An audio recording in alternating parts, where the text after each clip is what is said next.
first of this term, and in fact this academic year's series of Mansfield Public Talks. It's great to see you here, or back, as the case may be, and I'm delighted that we're kicking off our term in style with our visiting Schwarzman Cultural Fellow. I've probably got those words all in the wrong order. Anyway, our visiting fellow with the Schwarzman Arts Programme, Taylor Mack. And Taylor is a very renowned American actor, playwright, performer, director, producer, singer-songwriter, and all those things. He's got a Genius Grant, anyway, from the MacArthur Foundation, and was a finalist for the Pulitzer-prize in 2017. We're delighted that he's going to be a fellow of Mansfield College, Oxford this year, and we hope to see lots of you, Taylor. And this evening, Taylor is going to be in conversation with Matt Cook, who is also a fellow of Mansfield and the Jonathan Cooper Professor of Sexualities. They're going to show a bit of film, they're going to have a bit of chat, they're going to take some questions, and it's going to be a great time. So thank you both very much. Sure. Thanks, Helen. Ready to do it? Yeah. Okay, so I need to tell you three things. The first thing is we're going to show you a little video. It's 10 minutes of a performance that I gave in 2016 from a show I did called A 24-Decade History of Popular Music. What that show was, essentially, there's 240 songs in it. Don't worry, you're only going to watch one. And it was the history, I guess, the history of popular music from 1776 to 2016 in the United States. Pop songs that were popular in various communities throughout. So not necessarily the whole entire country, but sometimes just small little communities. Every hour of the show focused in on a different decade of US history and the songs that were popular around that time. And every hour also focused in on a different community that was building itself as a result of being torn apart. And so when we added it all up, it ends up being 24 hours. And normally we would perform the show, 4 6-hour shows over the course of 2 weeks. But in 2016, we did do a 24-hour performance, no intermissions. Okay, so that's the first thing that you need to know. The second thing is that I'm going to seem really bossy up there. I call myself a show top. But what that really means is I ask the audience to do a lot throughout the course of the performance. They do a reenactment of the Civil War with ping pong balls. I blindfold them for an entire hour of the show. We do a lot of what some people call audience participation, but I call radical fairy realness ritual sacrifice. Okay, so it seems like I'm being very bossy, but they're used to it. What you're seeing is hour 21 of the performance, right? So they're used to it by this point. Also, I always tell everyone, everything you're feeling is appropriate. So the goal isn't to get them to have fun. The goal is to get them to feel whatever they're feeling in the moment, in the circumstance, right? And they all have agency to say no whenever they want to. So please don't mistake the bossiness as taking people's consent away. And then the third thing is Ted Nugent. I talk a little bit about him in the clip. Ted Nugent is a rock and roll star from America from the 70s who's extremely homophobic, a MAGA type of person. So that's all you really need to know to hopefully enjoy the clip. Have fun. We're going to sing a Ted Nugent song.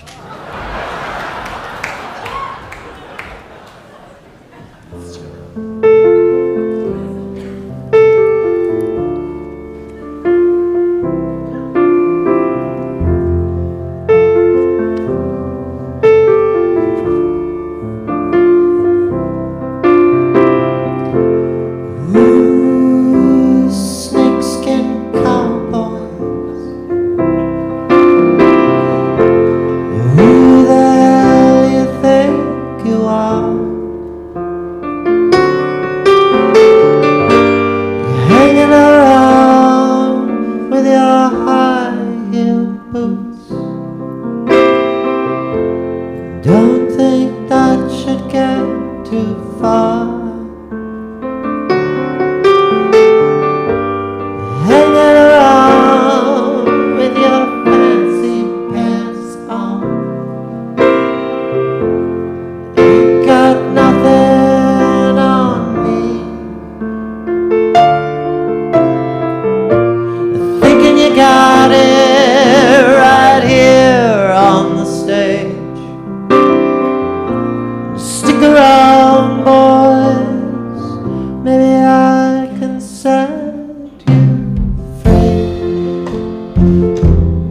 Matt and I, we didn't want to actually have to listen to the Ted Nugent song in order to learn it. We read the lyrics, they were bad enough. So Matt put some music down and we made our own version. But it's his lyrics. And I don't think it's fair to say the context of this, of Ted Nugent, it's fair to say that this lyric means he doesn't like anyone who dresses fancy on the stage, and he's gonna set them free, meaning he's gonna fag bash them, you know. And maybe, you know, notice someone like me might take a little offense to that. When I heard this song, I said, when I read the lyric, I said, we better appropriate that shit. So this is how I'd like to do it. I'd like everybody to stand, please. Everybody, even in the balcony. And you're gonna make your way into the aisles, you know, as much as you can. I know it'll be hard. And also into the front area here. Fill in, fill in, fill in, fill in. You're going to find someone of your same gender, and you're going to slow dance with them. We're going to turn this into a gay junior prom. Okay? Now listen. Listen up. Here, could you two come up here for a second? I just want to show them something. Come up, come up, come up. Yep, up, up, up, up. Don't fall on the ping pong balls. Come here. Okay, now listen up, everybody. Everybody inhale. Everybody exhale. Shh. Inhale. Exhale. Shh. Okay, now hold each other. I don't want any space between you.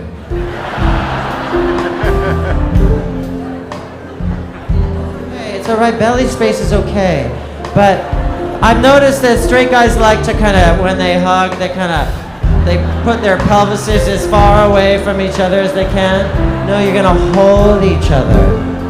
All right? Now look, this is not a heteronormative narrative, so it doesn't have to be two people, it can be a throuple. So if you see someone who's alone, invite them into your dance, please. All right? Here we go. Ooh, snakeskin cowboy. Who the hell you think you are? Hanging around with your high heel sneakers. I don't think that should get too far. Dancing around with your fancy pants on, dancing all around the stage, sitting around, boys, I got some news. I'm gonna set you, I'm gonna set you free. Snakeskin cowboy, who the hell you are? Hanging around with your high heels. Don't think that should get too far. No. Okay, now everyone quiet down a little bit. Inhale, exhale. Shh. Okay, now I let you guys chat and laugh and get the nervous energy out. But now I want you to do it silently. I really want you to hold each other. Because here's the thing. If you don't, Ted Nugent will win. You know what I'm saying? And my goal is when you leave here tonight, you will find out that this Wiccan ceremony has killed Ted Nugent.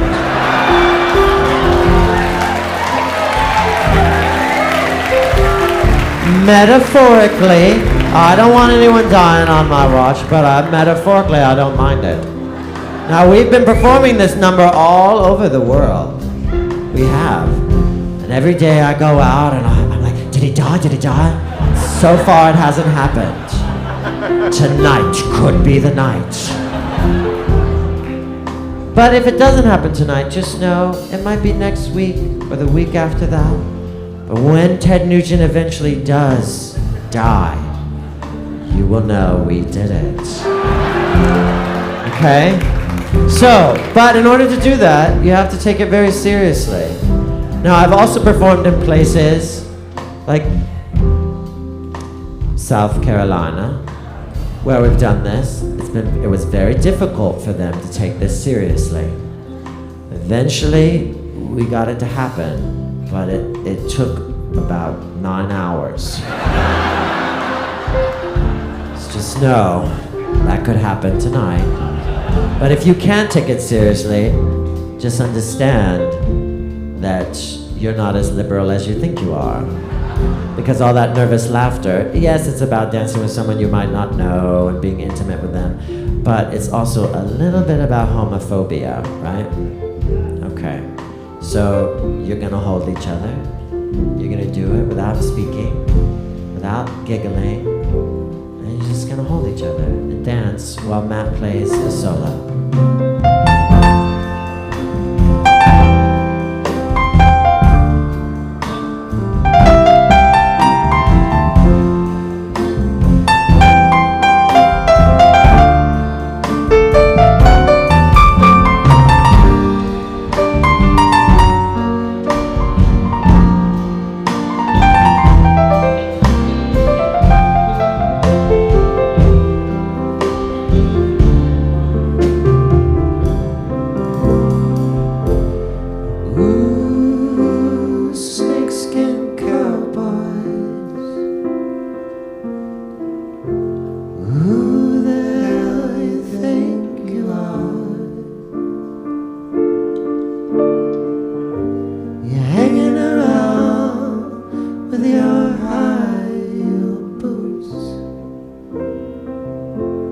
Don't think that you get too far.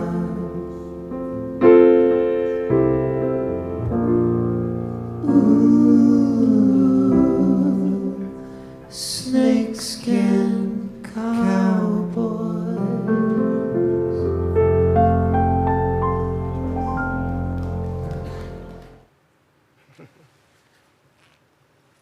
That's it. Wow. There you go. Fantastic.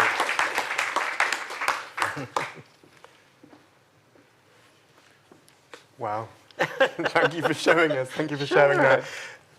It really made me think of something you said yesterday, which was that this was conversion therapy in reverse. And Yeah. maybe you can say a bit more Well, about that. our new show is called Bark of Millions, and how I think of that show, that's right now it's 56 songs and counting. Those are original songs that I wrote with the piano player Matt Ray, and we've been performing that last couple years, building it. The hope is eventually it will be 240 songs to match all these covers that we did. But that one is, I call it reverse conversion therapy. The idea is that you leave more queer than when you entered. And I think I got the idea from this number. Quite, Yeah. no, exactly. Yeah. Yeah. Because what I think is really interesting about this as well, I mean, many things, but this developed over 12 years, right? No, it was performed for 12 years, but it's hard to say what development is. It was really developed for 6 years. Mm-hmm. And then we took the whole thing on tour, but as I said, in the 4 6-hour shows. Mm-hmm. We did a couple 2 12-hour shows, but that pretty much killed me. So once we did 8 3-hour shows over the course of 2 weeks. But usually I would say it's a durational show. It's 24 hours, but what I thought was really durational was to do it over 2 weeks and do these 4 6-hour shows, because then you're spending 2 weeks with us in consideration of all the ideas and the history. And, so yeah, I don't know what your question was, but no, I was thinking about how intrinsic the audience is to that process. Yeah. So that when we were talking about this yesterday, and you were saying actually you rehearsed, but then actually you were kind of rehearsing with the audience as you moved through the sequence. We marathon trained it. So and part of the goal was to build the audience for the show as we built the show. So we would do these. There's a little cabaret space in New York called Joe's Pub. So when I first started workshopping it, it's 200 seats, and we would do 90-minute shows for a decade. The decades ended up just being an hour, but we would do these 90-minute shows. And we wouldn't rehearse, ever. We would just get together and make sure the charts on all the chords for the band were all right. But that's it. They wouldn't hear anything I was going to say on stage, nothing like that. But what we would do is we would perform it over and over and over and over again. And after each show, we'd talk about what worked, what didn't work, and so we would build it that way. Because what I found is, if you want to blindfold an entire audience in the course of a song, how do you rehearse that unless you have an audience? So I thought, no, we got to work a different way. And so we started using a no theater, Japanese no theater technique, where everyone learns their parts separately and they get together and then you just do it.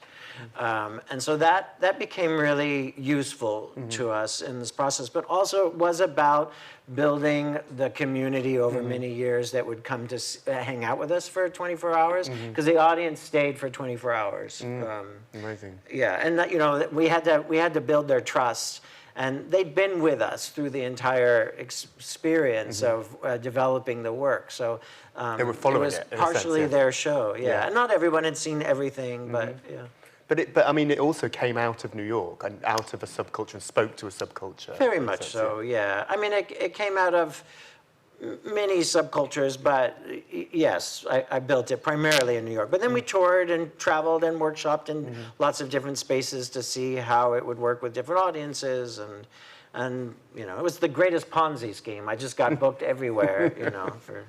And what happened when you moved around? I mean, I'm just imagining, an audience in New York versus an audience in the Midwest, or, Well, exactly. In the Bible Belt, the Rust Belt, it's a very different audience. But also New England is really an uptight audience. It's really that Puritan, work ethic means that they sit on their hands. It's very hard to get them to express themselves. And I'm constantly asking them to. So, those types of shows I have to work a little hard and come up with my Rolodex of techniques to break people's barriers. But then you go to a place sometimes in the South and everyone's fine. And you think it's going to be really horrible, but they're used to drag queens because they got so many drag shows down there. But then in other places where you would think they'd be super liberal, Toronto was the worst place I've ever performed. Wow. Yeah. Say more. It was just, they just wouldn't do it. But it was also because I was booked for a gala and the mayor was in the room. They just resisted any sense of queerness. They were so scared. And I didn't have enough time, and the setup. It's all these techniques that you learn. The setup was very different. They put the stage in the center and half the room sat there and the other half there. So I can't wrangle the whole room as one. I'm trying to wrangle this side, and then this side is misbehaving or not doing it, or stopping, and so then it's a lot of kind of back and forth. And since then, I've learned how to play a room like that. Right. But I'd never played. Yeah. I'd never been at a gala where all the tables were on opposite sides, and And where do you put yourself? Yeah, and the mayor's in the room, so now I know how to deal with it. When the mayor's in the room, I know how to deal with it. Yeah, what to do with a mayor. Yeah, but the whole looking across your work, but maybe especially this, there's that sense of kind of community make. Maybe I'm being romantic, but kind of community making or world making. The people on stage, the people off stage, but also the relationship between the two.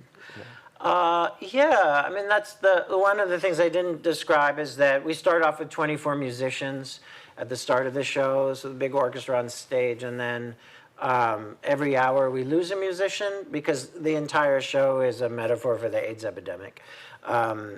When I was 14, I went to San Francisco for an AIDS walk, was the very first one.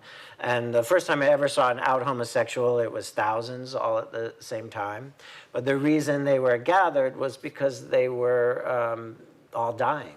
You know, so the people were being pushed in wheelchairs and their loved ones were pushing them and their loved ones were dying while they're dying. And so it was really emotional. And for a 14-year-old, it was an incredible experience to discover queer history, queer agency, queer pride, all because a community is being torn apart. And it had this profound effect on me. And so years later, I thought, oh, I think I want to make a show that's a metaphorical representation of that experience. So that's what that is, Yeah. Was your audience, was it largely queer, or were you really drawing in a crew It really just depends on where you perform, but the 24-hour show, I wouldn't say largely queer. It was maybe 40% queer. Usually it's, majority of my audiences are straight, and I don't really know why. I mean, I was just thinking how I performed at a queer theater fest. I used to perform at God, what was it called in Manchester? Queer Up North. Oh, yeah. I used to perform at Queer Up North all the time in the aughts. And at a certain point, the Arts Council just decided, you don't need this festival anymore, and they cut it, you know, which is a shame. But at the same time, I found that whenever I would perform in a queer festival, I would have half houses. And I think it's because, you know, queers used to be Oscar Wilde, and interested in an intellectual pursuit, and now they want Lady Gaga. So it's something has changed, and that's the gross generalization. But something has changed in the culture that I don't quite fit with that type of pop commercialism. So I think whenever it's a queer festival, they think, oh, book Taylor for the queer festival, and then something happens where capitalism squashes the audience for me. Whereas if it's just a regular old festival, then I tend to sell out, which is interesting. Yeah.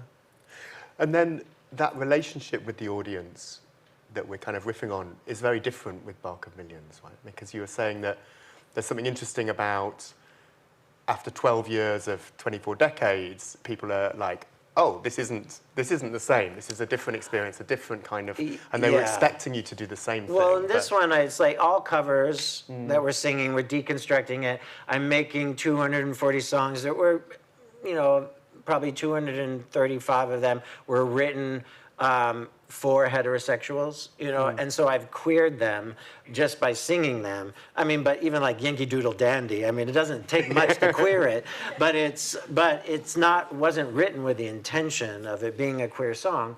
So that's just different from writing 240 queer songs inspired by different queer people from around the world, and having it. You know, when you grow up, at least for us, I don't know, for the younger generation, it's starting to change a little bit, but every song on the radio growing up wasn't for us. We had to stretch towards it. And so after I did the 240 songs for 24 Decade, where we deconstruct them, and I thought, let's just do a show where all we do is sing songs, but they're all songs inspired by queer people, so they're all queer songs, as a way to kind of, I don't know, just recover from that childhood of omission, and see what happens. You know, see if we can add a little bit of a counter to the pain. Yeah. We don't need to read between the lines. So in Bark of Millions, I don't talk. There's no banter. With 24 Decade, half the 12 hours of the show is me deconstructing and bantering and telling people what to do, you know, amongst all of the songs. So, but with Bark of Millions, we just sing song after song after song after song after song. It's like, I think of it, you know, as hypnosis. Yeah. And there's pushback on that.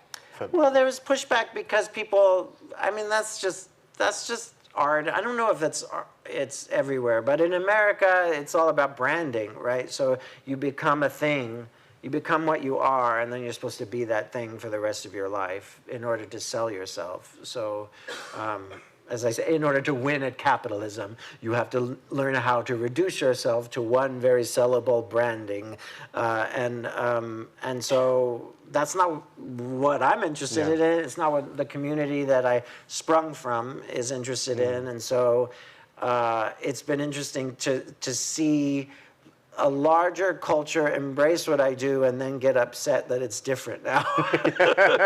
You're doing something different. Yeah, exactly. Yeah. And Bark and Minions, you're performing here next June. We're doing it in June. I don't know the dates exactly, 13th, 14th, around 14th, that, at the Schwarzman Center. So, and we're just doing 2 hours of the show. Right now it's about 5 hours long, but we're just doing 2 hours. But I'm bringing, and it's not just me, Bark and Millions, it's 13 singers and a band. And so you'll get to see lots of wonderful queerdos. Yeah.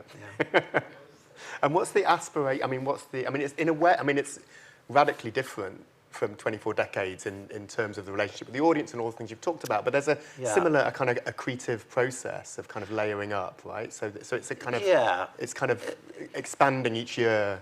I just always think that sometimes it takes more than a polite 90-minute intermissionless show to break people out of their 40-hour work week.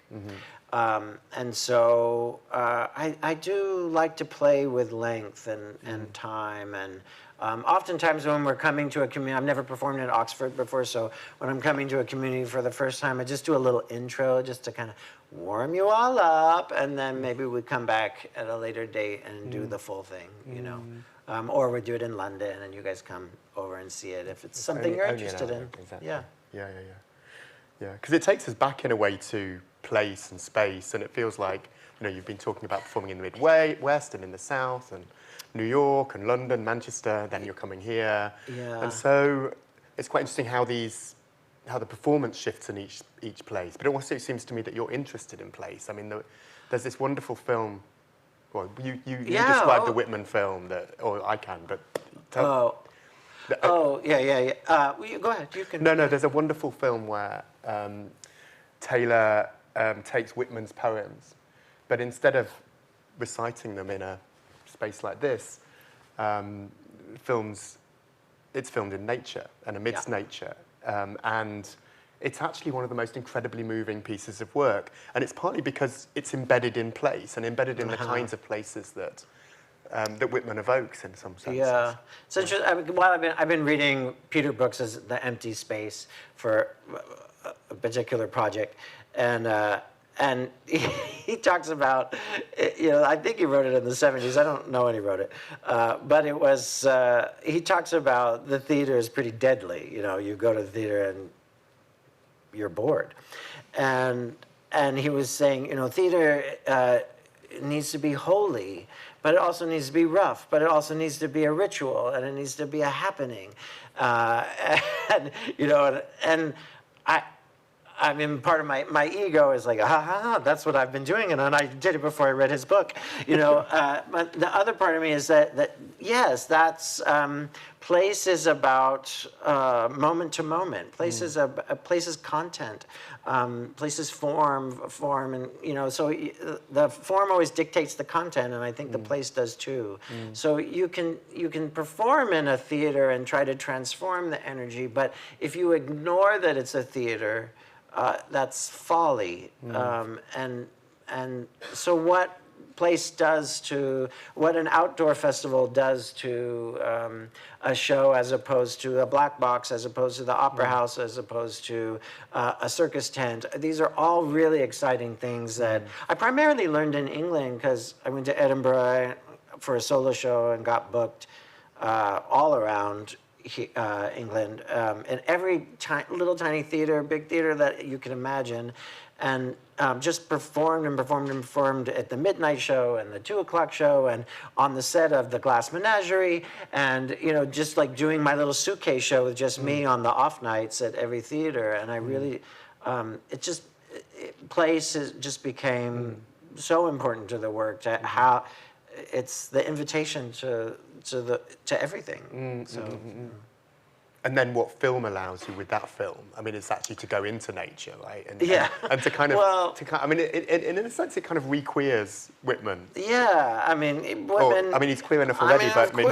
he's ours. You can't have him, but they've tried to take him from us. Yeah. And I want you to have him, but you can't, you know, put him in a sterile environment and then perform him very seriously. He's camp. Have you read? I mean, it's like, and also Moby Dick. Have you read Moby Dick recently? It's camp. And so these things have become very serious. And they've taken out the kind of queer joy of these beautiful writers.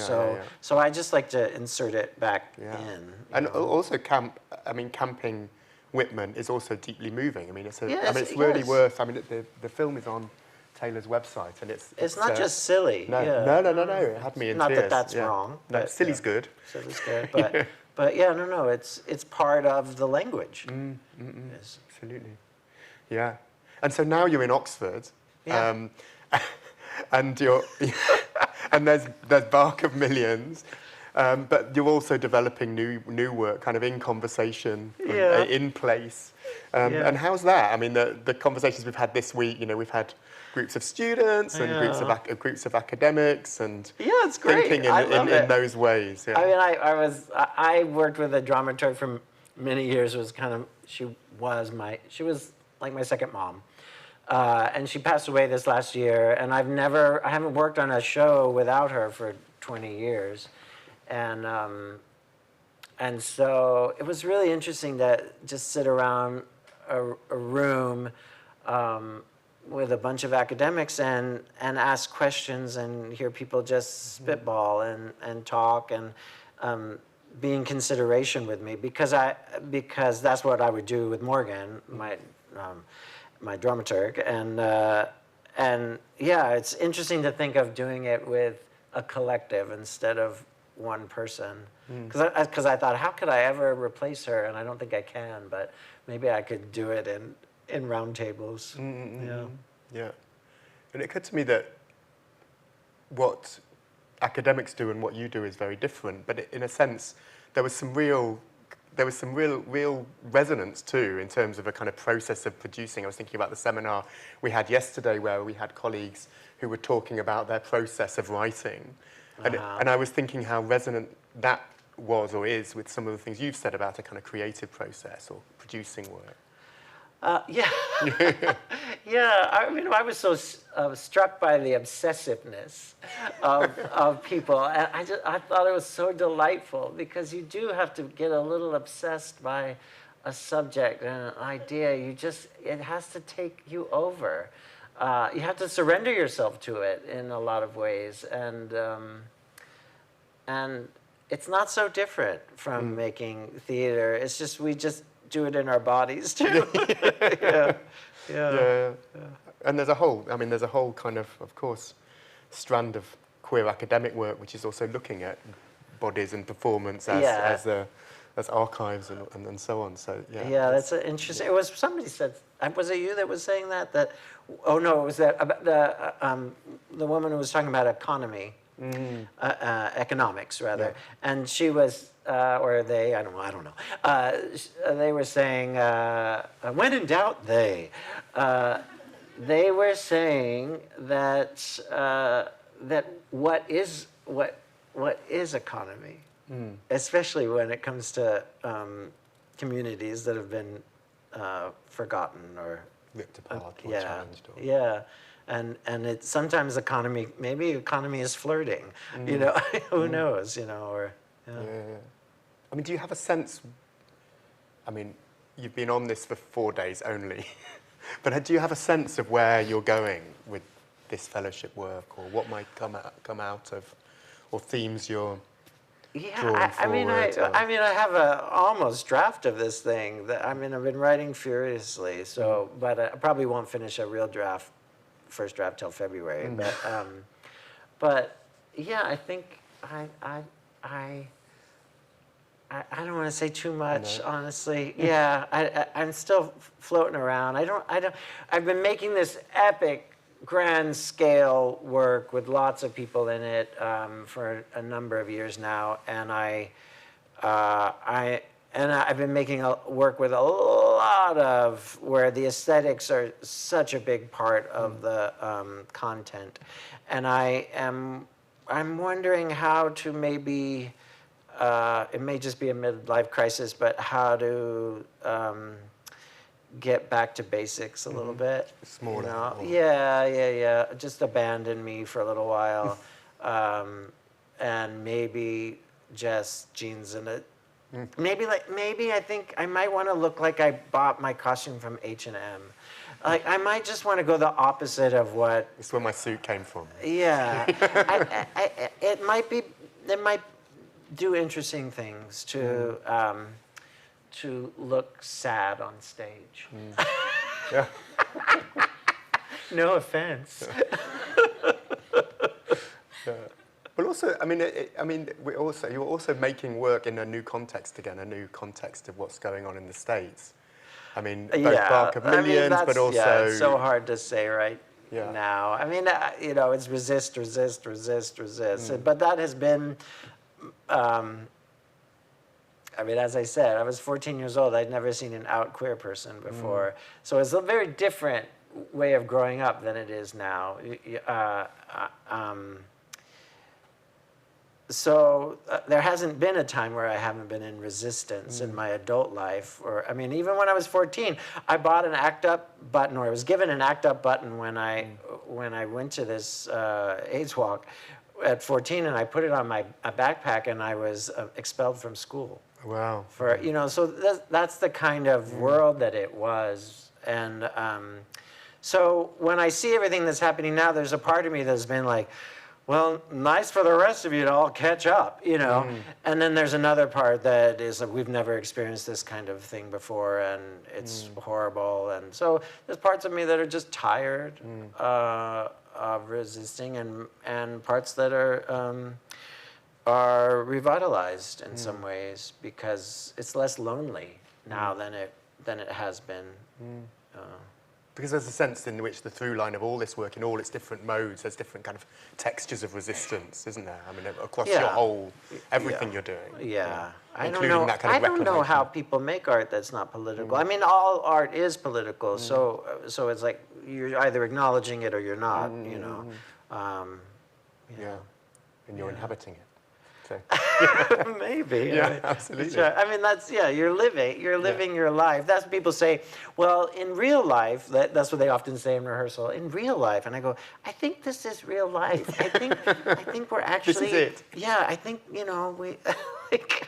Well, also, this is the subculture. With 24 decades, in a sense, this came out of and was part of a subculture in terms of what you were saying earlier. Yeah, maybe you guys know Blue Lips, or some of you might know the Blue Lips. So I lived in Lavinia Co-op's apartment in the East Village. So every time she would come here for 6 months, I would get to live in her apartment.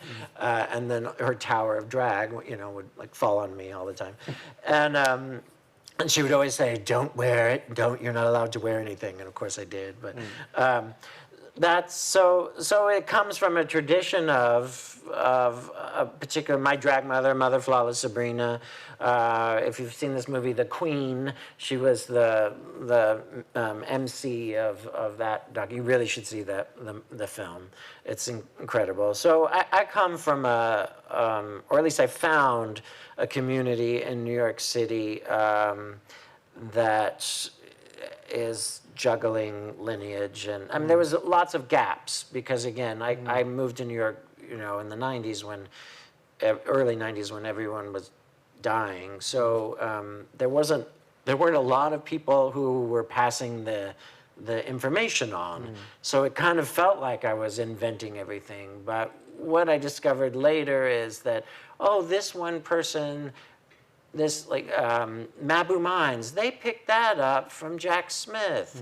And the Wooster Group, they picked that up from Charles Ludlam. Okay. So I kind of got it through weird little bits and pieces from the straight people. Okay. Yeah. Got a kind of queer genealogy in a way. Yeah. And then there was a period where the queer artists who had survived, like Lavinia and Mother Flawless, they stopped licking their wounds and they started coming back into the community, and then they became the mothers. Then they had 100 drag children because they were so needed and beloved. So then I got the history a lot more then. Yeah. So New York infuses what you do in that way. Yeah.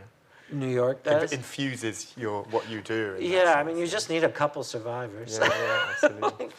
Flawless would say, I get a credit for a lot of things. He said, but let's face it, it's just because I'm the only one still alive. Yeah, for sure. Should we take some questions? Give it to them, yeah. Yeah. Any comments or questions anybody wanted to at the back? You talk about kind of like not wanting to kind of over-rehearse your show, so you didn't rehearse it and then you just go together with a band afterwards. And also this kind of worry of overly curating the aesthetics of your new show. Oh, thank you.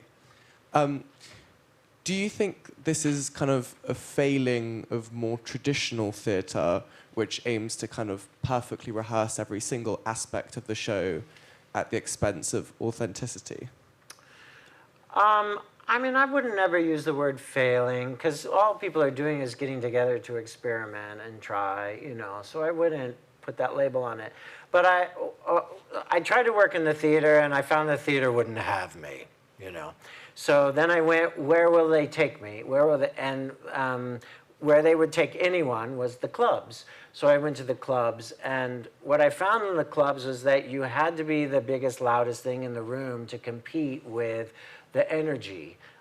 If you wanted then we're talking like seedy little bar clubs. So, guys would be giving each other blowjobs while you're doing your number. So if you want to, how do you compete with a blowjob? So you learn these techniques where you have to incorporate the calamity into the number. So you would say, oh, okay, well, no one's going to listen to me while they're all looking over here. And then I would just go put myself in the middle of the blowjob, right? And I'd sing the song while it's happening and play off of it. And then you win the story back, and then you can take the story on with you, and nobody pays attention to them anymore, right? So you learn these techniques, and that is I would call it Sandy Meisner. So I went to acting school where we learned moment-to-moment technique. It was just moment-to-moment technique, but it was placed in a world of a commedia world, of street theater kind of world, of where you're just playing off of everything that's coming at you at any moment, and you walk into the space with the expectation that everybody wants to see the performance, which they do, because they would say the show's at midnight, but then they wouldn't put you on until 3 a.m. because if they put you on at midnight, everyone would leave. So everyone was staying for the show. They want to see the show. So if you show up and then they don't pay attention to you, they're only paying attention to the blowjob guys. Then you haven't stepped up to your responsibility, So I think in some ways it's really just about playing off of the moment.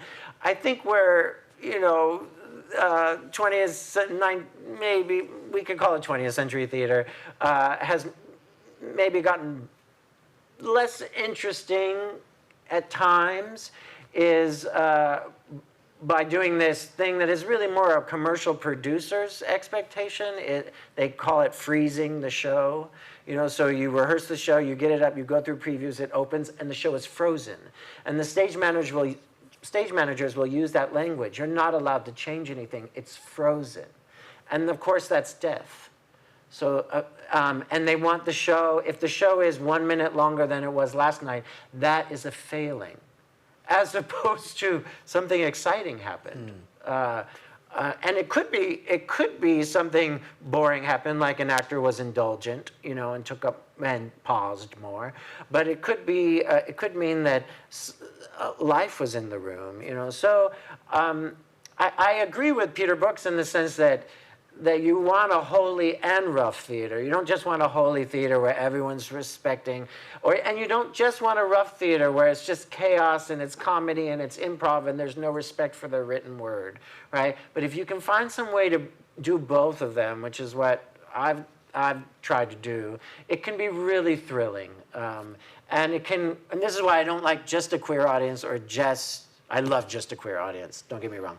But I prefer a mixed audience because they teach each other how to listen.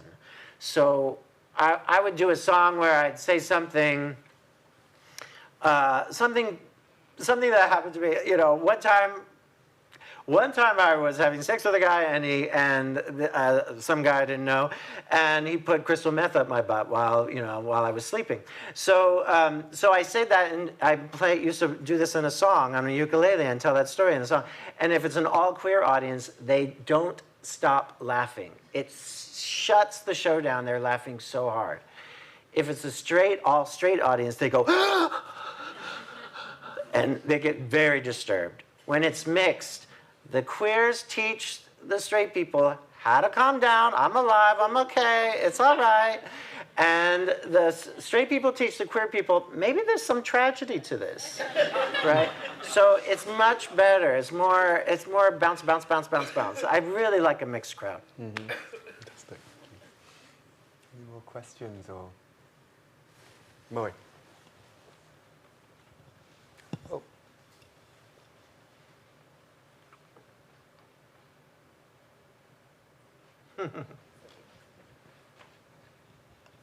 Thank you. I love this conversation, but I'm also still spellbound by the first opening film from the first 10 minutes. And I'm so tempted, Taylor, to put you in this queer lineage and travel back to 1950s, 1960s San Francisco, where a Latinx female impersonator, Jose Zaria, did shows where I saw so many echoes. He would have a mixed crowd, and they meet every Sunday. He'd do these very camp operas, and there'd be this kind of cultural education element. But all the gays would be coming as well, and they'd be introduced to gays' cultural life in the city. Very unusual to have an openly gay performer at the time. And then at the end, he had this ritual where he would make everyone stand up, hold hands, and he would make them, right? He would use he was not the tallest person in the crowd, but he had a stage, so he was he was someone everyone could see. And she would pressurize them with various ways to stand up, hold hands, which was not allowed at the time, and then sing together. Yeah. And they would sing this gay anthem. It's actually a version of the UK anthem. And so I see so many elements in what he was trying to do, and he talked about it as trying to make people act in ways that they weren't yet ready to think, and to make them admit they were gay openly and with pride. And it just made me wonder, what do you... I mean, I tried to get on the internet and see if you actually had killed Ted Nugent. I'm left in the dark. Not yet. Okay. No, he's gaining power. Ongoing process. Ongoing process. But I was wondering if you could say a bit more about what you think you're doing in this this sequence with the audience. What are you? Yeah. Well, I think for a lot of people in the audience, and again, remember this is 2016. But for a lot of people in the audience, it's a lot of queer people had never danced intimately with their partners in a public space before. Like you go to the bar and it's dance music, so you might dance intimately, but it's got a beat. No one had ever, a lot of queer people in that audience had never, in all the audiences that we've performed it in, have never slow danced with their partner in a public space.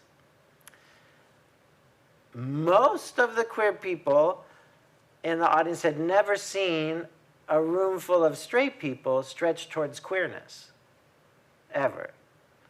Most of the straight people in the audience had never actually stretched towards queerness, right? They might be like, I'm an ally, but that's very different from putting your body on the line. And you can see it, like a lot of the women who are totally great with queers and love the queers and stuff. And they're like, yeah, let's do it. We can slow dance together, ha, ha, ha. And then when we ask them to do it intimately, it becomes a totally different thing for them. And of course, all the straight men in the audience get very, very nervous. It can be really hard for them. But then they tell me after the shows, I get stories and anecdotes. It's very, people feel like they crossed a threshold. That they sacrifice. I mean, I call it a radical fairy realness ritual sacrifice. And the idea is that we're sacrificing things that we're holding on to that aren't in service to us anymore. And not being intimate with another man, if you're a man, isn't serving anybody. So it's just like little things I do to see if I can help inch our way to something better. That two-stage thing was very interesting, where you encourage them to drop the nervous laughter. And there's something very, there's a kind of notable shift in the way people's body language. And That's one of the things I've learned is if you do things in stages, like you let them do it how they think they're supposed to do it, and then you offer an alternative. Then you kind of challenge them the next round, So there's lots of stages in how to get people to. Well, this is what I've learned over the years of doing it, to get them to kind of fully embrace the ask. Derek. Yeah, thanks very much for that. I wonder, could you say more about how you chose the 240 odd songs, and if you had favorites? Well, I got this from Sondheim, which is the content dictates the form. So I would say, what do I want to talk about in this decade? So if we're talking about the Trail of Tears, then I'm going to go on a hunt for songs that I think might have to do with that. If we're from the decade, so, I mean, one of my favorite things that I do, we were talking about, is this, in the 1850s, we decide to do a competition between Stephen Foster and Walt Whitman to see who should actually have the title of Father of American Song, because Stephen Foster, they call him the Father of American Song. And Walt Whitman called his poem song, so, Stephen Foster primarily, he was... He was an abolitionist who wrote minstrel songs. So what does that mean? And so we kind of pit them side by side against each other. And I really like doing that decade because it helps you think of what a song can be when I perform the Walt Whitman poems. It's really wonderful to just live inside of them and treat them like songs. The band doesn't play on them during that moment, but we treat them like they have melodies, which they do. And then, so I like that. I really, I don't know, there's something in every decade. I really like the decade where we blindfold people. It's so fascinating because usually the audience is looking at you and you can't see the audience because the lights are in your eyes, so it's all dark out there, but they can see you. And then it was a complete opposite, where I could see every audience member and they couldn't see me, and it was thrilling to experience that. This was the 1816 to 1826. So I like that. I like the Patti Smith, singing Patti Smith's Birdland. Was a pretty special one. Yeah, lots of different ones. Yeah, every decade has something special.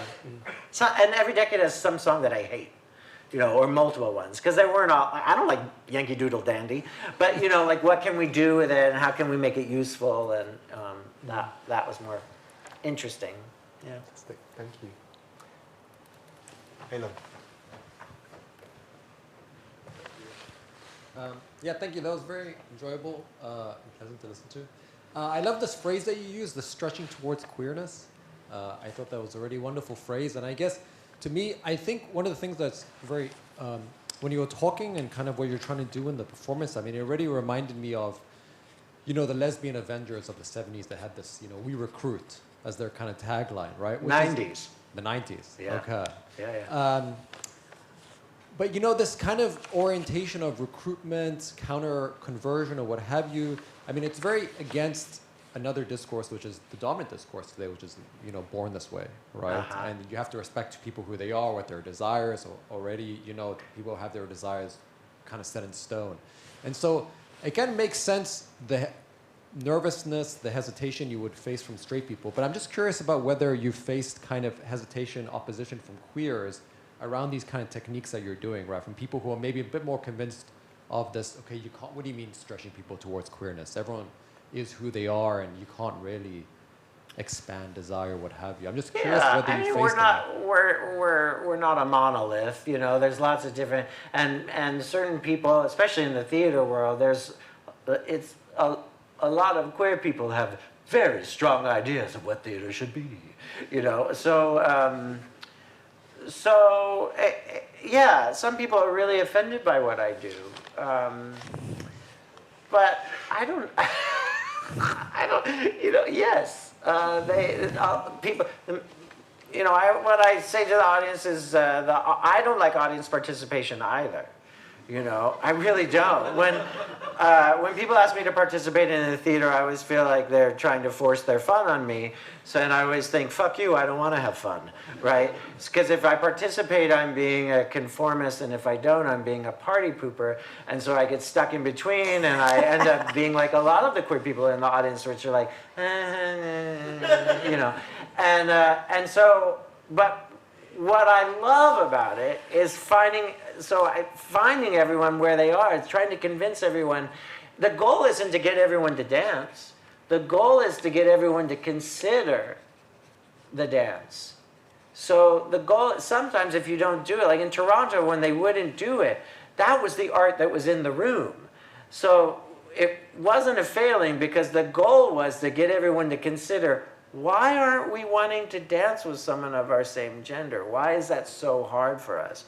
Or the goal is to get some people to go, why haven't I done this every day of my life? Or, you know, the 5 million other questions, you know, that you could be asking during that number. So it's never, the goal isn't the participation, the goal is the consideration of the event. So I really do mean that. Everything you're feeling is appropriate in the room, no matter what kind of queer you are or what kind of heterosexual you are. And you know, sometimes the most enthusiastic person is the most annoying because they're trying to steal the show away from the show top. And so that, I gotta, you know, control that. So, but really, I do like whatever you're feeling in the room is the art that's in the room. And that's what's the most alive aspect of it. But it's about trying to get people to realize that just because they don't like something doesn't mean it's a failure, right? Doesn't mean that the artist doesn't know what they're doing. Doesn't mean that that means you don't think about it. Because it's not about, in our modern culture, art is always judged based on whether we think it works or it doesn't work, whether it deserves to be in the world or it doesn't. And the radical offering is that it always deserves to be in the room. It is your job, the audience, to wonder on it, not the artist's job to prove that they're worthy. That's very different from Peter Brooks, who's like, the critic's job is to eliminate incompetence. No. The artist's job is, the critic, whatever you want to do, critic, but the artist's job is to welcome everything into the room. You know, I love that as a moment to draw this discussion to a close. With huge thanks to Taylor for a really fascinating evening. So could you join me to thank Taylor for the work and the conversation.